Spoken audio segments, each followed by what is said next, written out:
Here is something every entrepreneur needs to know. Sometimes the greatest innovation doesn't come from creating something completely new. It comes from transforming how people use what already exists. It's not just about what you sell, but how you sell it. And few people mastered this concept like Estée Lauder did. Welcome to Thrive, a series that shows how challenges become opportunities through inspiring stories that I have read and encountered.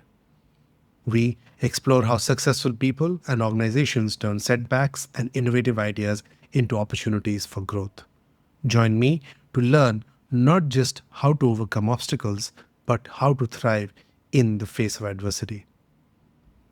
I am Pritish Sanyal, and today we are diving into a story that changed the entire industry, not through invention, but through reinvention.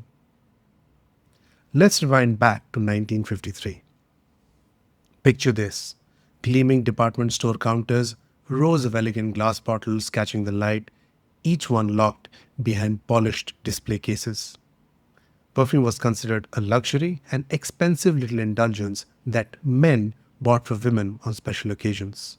It was a gift, something that marked birthdays or anniversaries, a romantic gesture wrapped in tissue paper and tied with ribbon.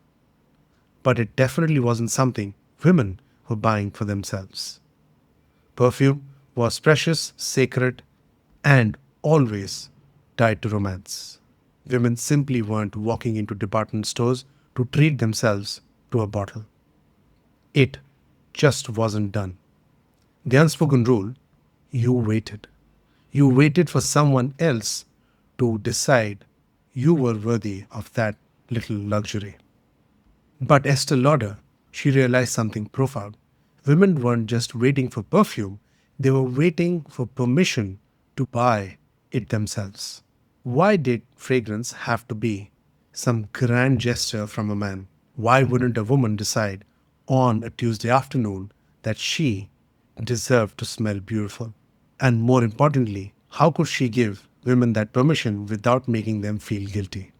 This is where her genius really kicks in. Esther didn't just create another perfume to compete with Chanel number 5. She came up with something unexpected: Youth Dew. Not just a perfume, but a bath oil that doubled as a fragrance. Now, why bath oil? Because it was something every woman already used. It was practical, affordable, and even ordinary. By positioning her product this way, Esther removed the entire stigma around buying fragrance. Suddenly, this wasn't about indulgence, it was about self care.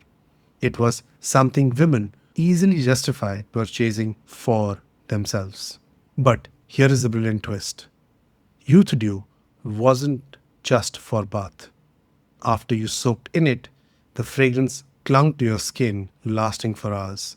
Esther had found a way for women to enjoy without guilt. They could buy a fragrance and call it a necessity. And let me tell you, it worked. Women didn't just buy Youth Dew, they bathed in it. What had been an occasional, carefully rationed pleasure became an everyday routine. Perfume was no longer something you saved for Saturday night. It was something you wore on Monday morning. Youth Dew's success was almost instant. This little bath oil that Estée Lauder dreamed up transformed her company into a multi-million-dollar empire. But the real brilliance of Youth Dew wasn't just in the product itself, it was in the mindset it created. Esther empowered women to buy fragrance for themselves without waiting for a man or a special occasion. She took an industry stuck in rigid tradition and flipped it on its head with one simple strategic product. She didn't ask women to change, she changed the context in which they made decisions. So here is what I want you to take away from Esther's story.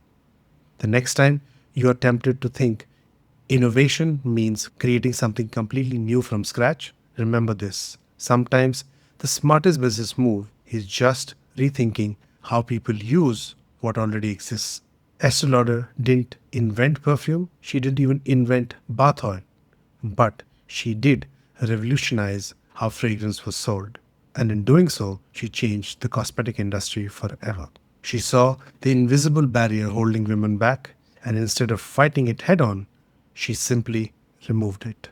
So, as you venture into your own entrepreneurial journey, ask yourself, what invisible barrier are stopping your customers from saying yes?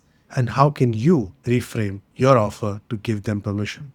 Sometimes the breakthrough isn't in the product, it is in the positioning. Thank you for joining me on Thrive. If this episode sparks something in you, subscribe to the 1% Project to keep sharpening your mindset. And if you know someone ready to turn setbacks into breakthroughs, share this episode with them. Until next time.